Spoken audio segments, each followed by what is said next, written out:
வணக்கம். இன்னைக்கு நம்ம பார்க்க போகிற topic probability and random variables unit 2 prepare பண்ணிட்டு இருக்கவங்களுக்கான ப்ராப்ளம்ஸ் எப்படிலாம் யூனிவர்சிட்டி எக்ஸாமில் கேட்கலாம், எந்த மாதிரிலாம் கேட்டிருக்காங்க அப்படிங்கிறது பார்க்கலாம். இன்னைக்கு ஒரு ப்ராப்ளம் பார்க்கலாம். Your person is known to hit the target in 3 out of 4 shoot, whereas another person is known to hit the target is 2 out of 3 shoots. Find the probability of the targets being hit at all when both persons try. இதுதான் நம்மளுடைய question. So first one பர்சனோட target 3 out of 4 ஷூட்டாக இருக்குது. Second one பார்த்தீங்கன்னா 2 out of 3 ஷாட்ஸாக இருக்குது. நமக்கு போத்துன்னு கேட்டிருக்காங்க, இவ்வளோ தான் கேட்டிருக்காங்க.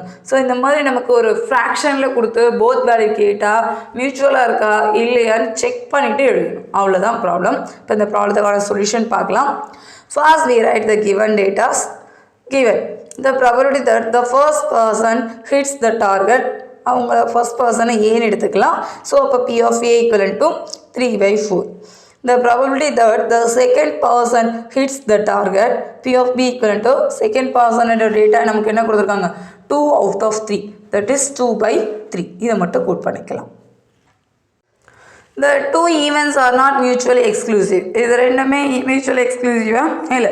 The person required P of A or B, நமக்கு போத்துன்னு கொடுத்துருக்காங்க. A யூனியன் B தான் பார்க்கணும். தட் இஸ் அவங்களுக்கும் இவங்களுக்கும் எந்த சம்மந்தமும் இல்லை. A ஒரு கேட்டகரி, B ஒரு கேட்டகரியாக இருக்காங்க. So P of A union B பார்த்தா போதும்.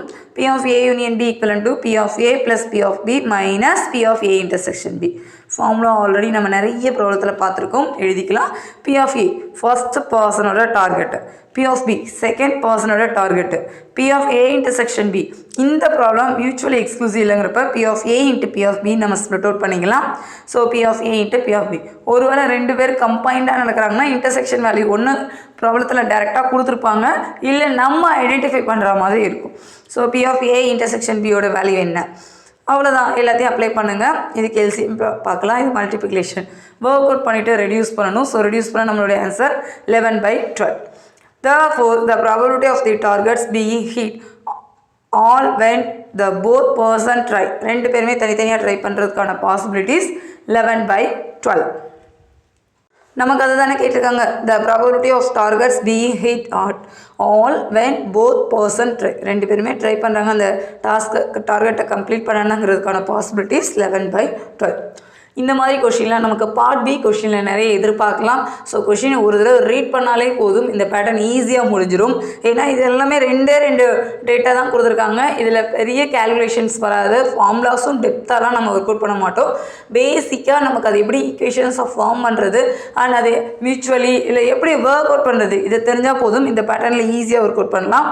உங்களுக்கு ஏதாவது டவுட் இருந்ததுன்னா KanithaPezhai@gmail.com மெயில் ஐடிக்கு அனுப்புங்க. சப்ஸ்கிரைப் பண்ணுங்கள், உங்கள் ஃப்ரெண்ட்ஸ் எல்லாருக்கும் ஷேர் பண்ணுங்கள்.